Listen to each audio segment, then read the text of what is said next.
Today I'm going to do a requested video on these little porch lights I built for my Ursa Minor.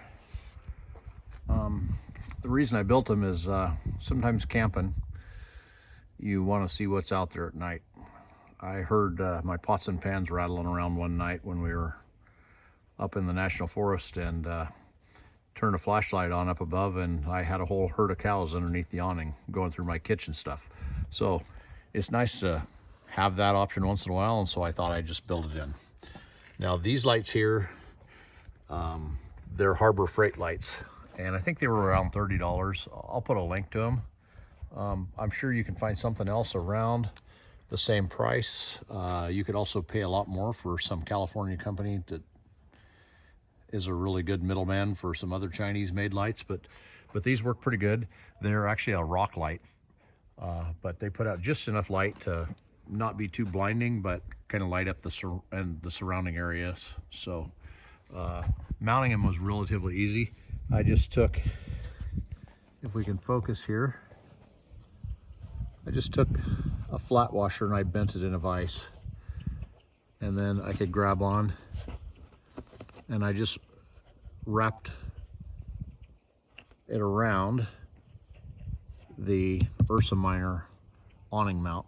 And I did that on both sides, and the bolts are just wide enough in this particular light to go by them.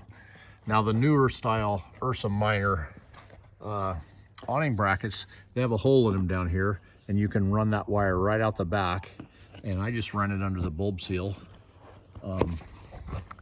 It's really bright on this side, but I just ran it under the bulb seal and then underneath the tent, so I didn't have to make any changes that are permanent, because this was really an experiment more than anything.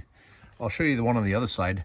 I have the older style mounts that I got with this top on this side, and on this side I had to run the wire out the side, and these lights give you the provision to do that. There's a hole in the side here, and on that side I just sealed it up with a little black RTV, but this one mounted the exact same way.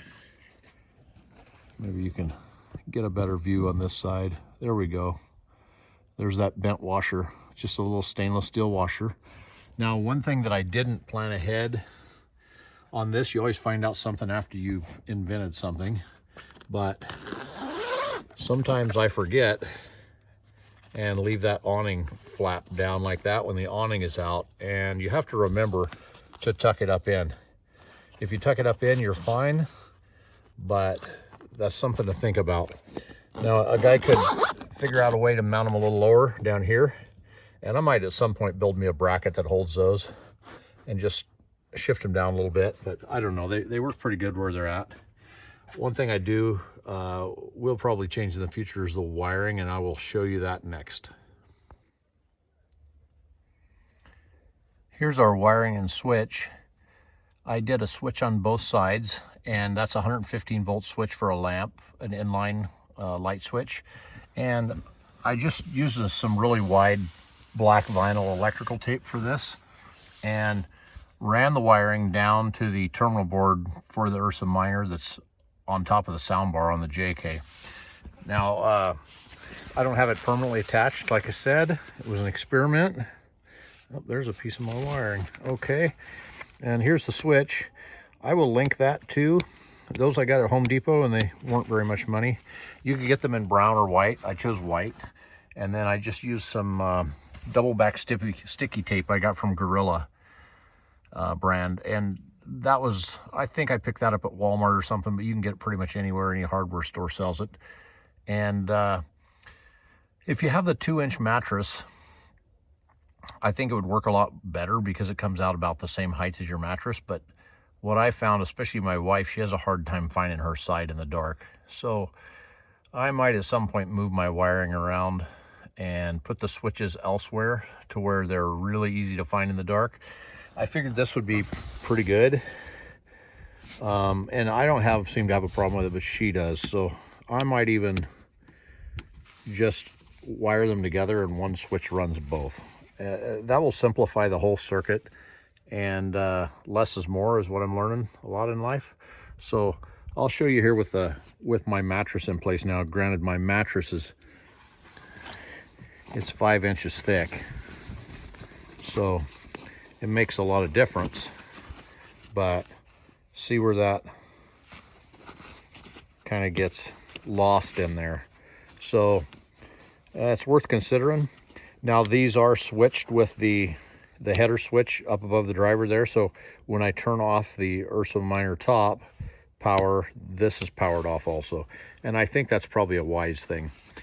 Now, one thing, if I was going to do this again, because sometimes there's a person sleeping downstairs, is I would run an additional switch of some sort downstairs by the door, by the back door.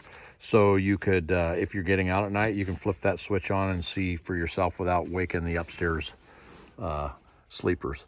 So that's it in a nutshell. Still loving my Ursa Minor.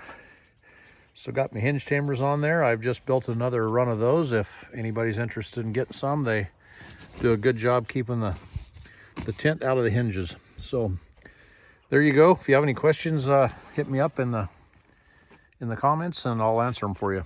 Have a good day.